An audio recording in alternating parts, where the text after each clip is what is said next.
Bienvenue sur ma chaîne. Analyse, cinéma et frissons garantis. Aujourd'hui, on s'attaque à Monster.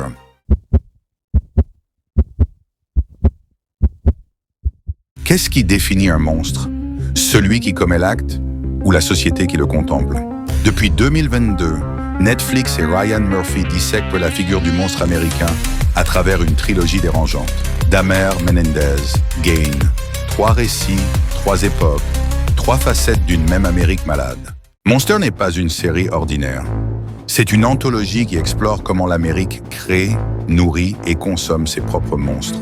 Le projet débute en 2022 avec Jeffrey Dahmer, le cannibale de Milwaukee. Il continue en 2024 avec les frères Menendez, parricides de Beverly Hills.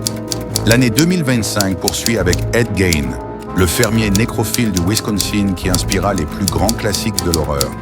Actuellement en développement, la série connaîtra une 4e saison avec l'histoire de Lizzie Borden. Mais au-delà du simple fait divers, Murphy et son équipe construisent une cartographie morale de l'Amérique. Chaque saison élargit la perspective, du tueur à la société, du crime au système, de l'horreur individuelle à la psyché collective. Septembre 2022. Dahmer, Monster, The Jeffrey Dahmer Story s'impose comme un phénomène mondial. Avec 196 millions d'heures visionnées en une semaine, elle saisit et répulse en même temps. Entre 1978 et 1991, Jeffrey Dahmer assassine 17 jeunes hommes, majoritairement afro-américains et homosexuels. Il viole, démembre, conserve des parties de corps. Mais ce n'est pas cette horreur que la série cherche à montrer. Ryan Murphy déplace le regard. Il montre comment Dahmer opère pendant des années sans être inquiété malgré les plaintes répétées des voisins, notamment de Glenda Cleveland. Le vrai monstre que dépeint la série, c'est l'indifférence institutionnelle.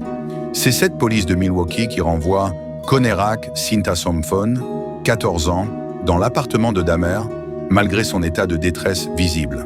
C'est ce système judiciaire qui laisse un prédateur sexuel en liberté conditionnelle, sans surveillance. Visuellement, Murphy fait des choix radicaux. Une image jaunâtre, des mouvements lents, des plans fixes insoutenables créent un malaise permanent. Nous sommes piégés dans l'appartement, comme les victimes. Mais cette immersion pose question. Les familles des victimes dénoncent une série qui ravive leur trauma sans leur consentement. Netflix popularise l'image de Dahmer jusqu'à en faire un costume d'Halloween. Le paradoxe fondamental de Monster apparaît déjà. Peut-on dénoncer la fascination morbide en la nourrissant? 2 ans plus tard, Monster change de visage. Nous sommes en 1989 à Beverly Hills.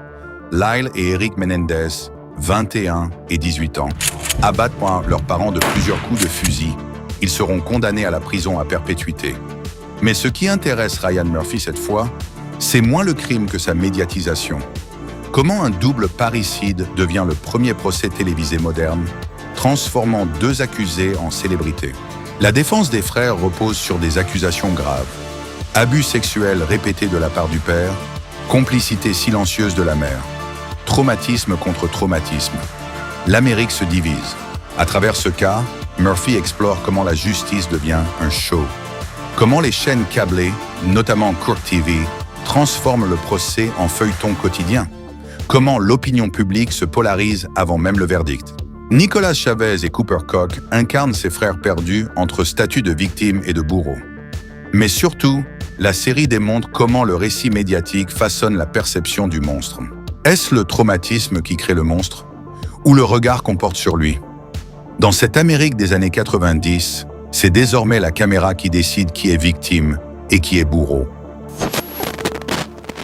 2025, Murphy remonte aux sources avec Monster, The Ed Gein Story. Wisconsin, 1957.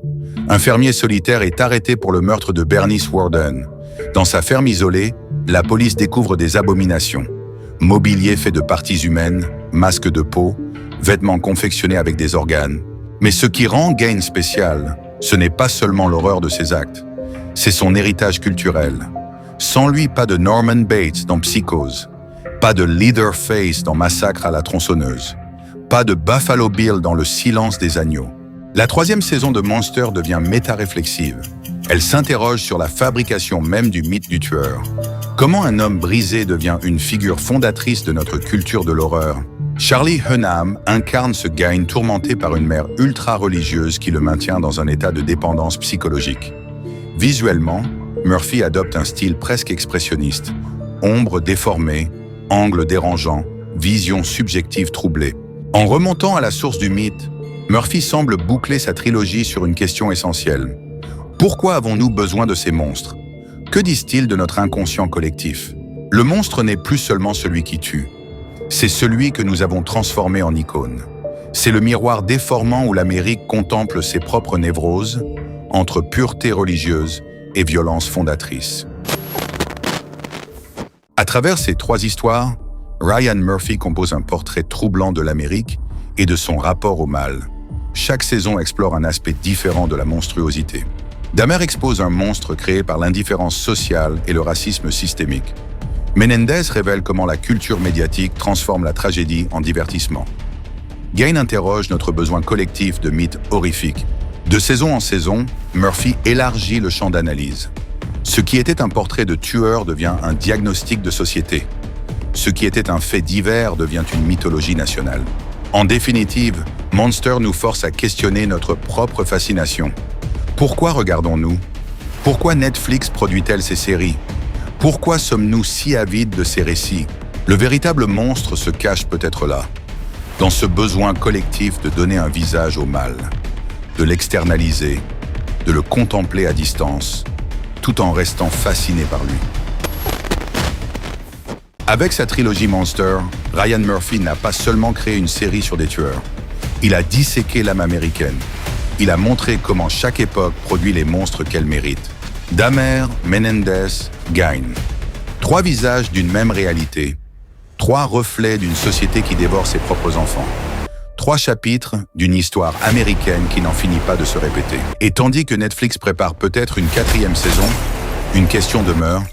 Qui sera le prochain monstre à fasciner l'Amérique? Et surtout, pourquoi continuons-nous à regarder?